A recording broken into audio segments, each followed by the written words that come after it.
Masuk. Assalamualaikum warahmatullahi wabarakatuh. Saat ini saya Salam. akan mempresentasikan tentang tugas besar yang kedua. Saat ini saya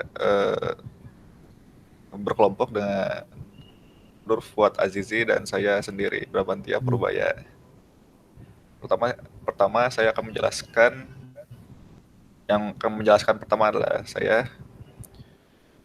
Oke, pertama kita akan mengimport eh, data-datanya dulu, kendaraan train dan kendaraan tes. Berikut hasilnya. Kemudian didapatkan eh, 333.470 baris dan 12 kolom. Hasil berikut itu hasil dari penambahan DF train dan DF test yang digabung. Kemudian ini tipe-tipenya. Yang tidak bertipe integer itu jenis kelamin, umur kendaraan rusak. Oke, kemudian kita mengganti missing value dengan modus dan min. Kemudian kita cek duplikat data, ternyata terdapat 3 duplikat, kemudian kita hapus. Kemudian terdapat boxplot untuk mencari data pencilan atau outlier. Kemudian di dalam kolom di premi kita menemukan banyak sekali outlier. Dilihat dari data di sini kita mengasumsikan bahwa data tersebut benar. Kemudian kita mencari keunikan data setiap kolom untuk mencari data yang salah atau typo.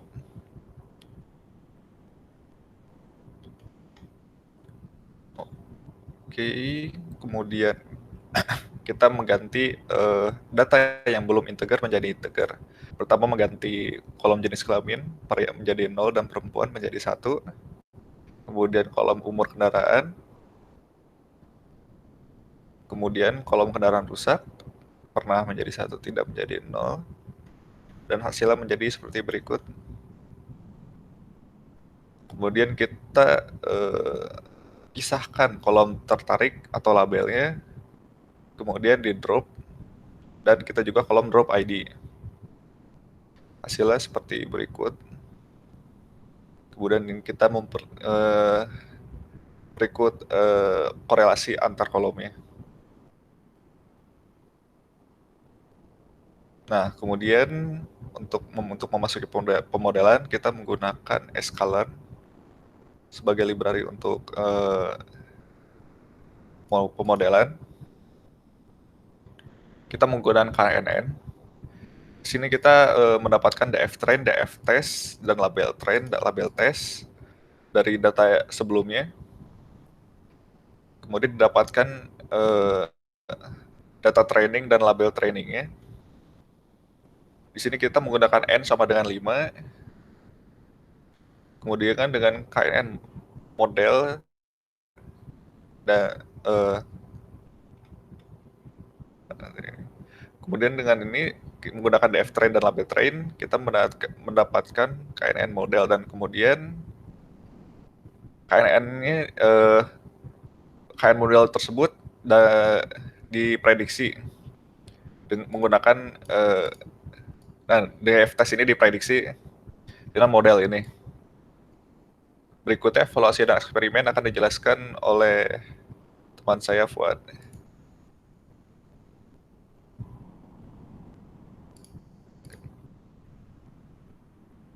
Silahkan.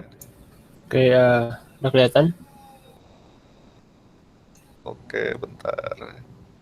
Udah. Oke, terima kasih Bram. Dan saya Fuad mau menjelaskan tentang dari evaluasi ya.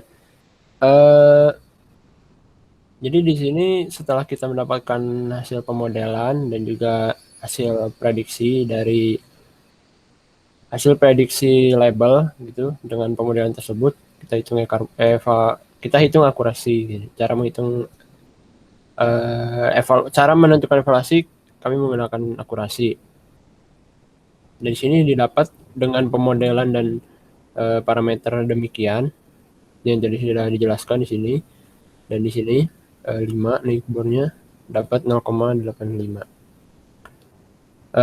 Setelah itu, setelah didapatkan evaluasi, setelah kita mengetahui cara pemodelan dan evaluasinya, kita lakukan eksperimen.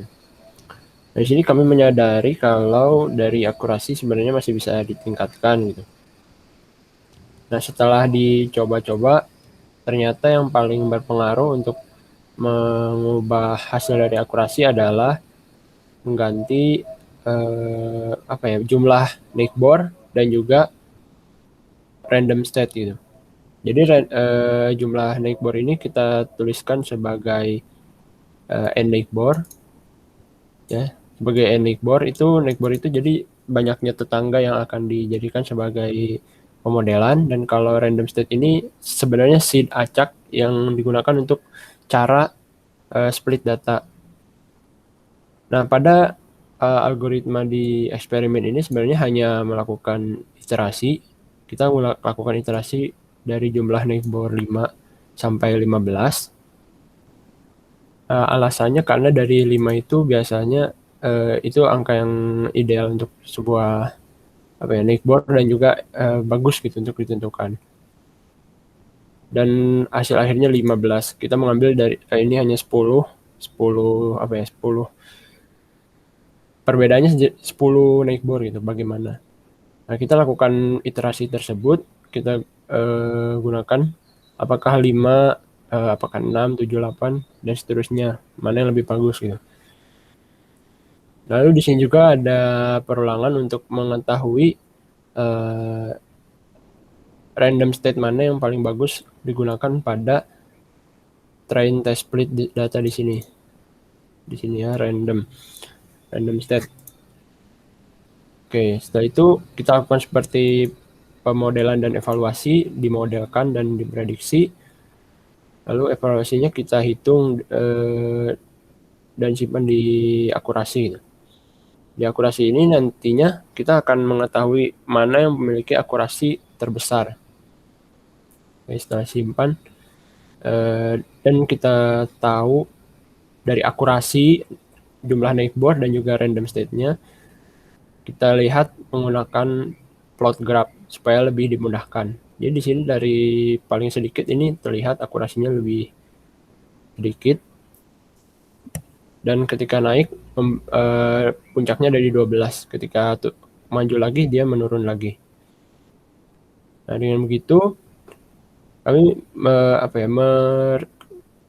menarik kesimpulan dari hasil tersebut itu 12 itu merupakan neighbor terbaik, dan di sini random state-nya 58 dan akurasi naik menjadi 0,87 ini.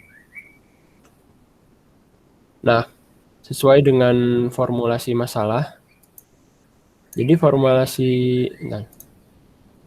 formulasi masalah kami di sini adalah untuk mengetahui apakah pelanggan ini tertarik atau tidak membeli kendaraan baru. Seperti itu. Nah, untuk mengetahui itu kita menggunakan parameter tadi seperti yang neighbor itu 12, random state-nya 58 ke dalam pemodelannya. Di sini kita lakukan lagi KNN model, terus lakukan split data dengan pembagiannya 5 bagian, random state-nya 58, terus lakukan fit, lalu prediksi.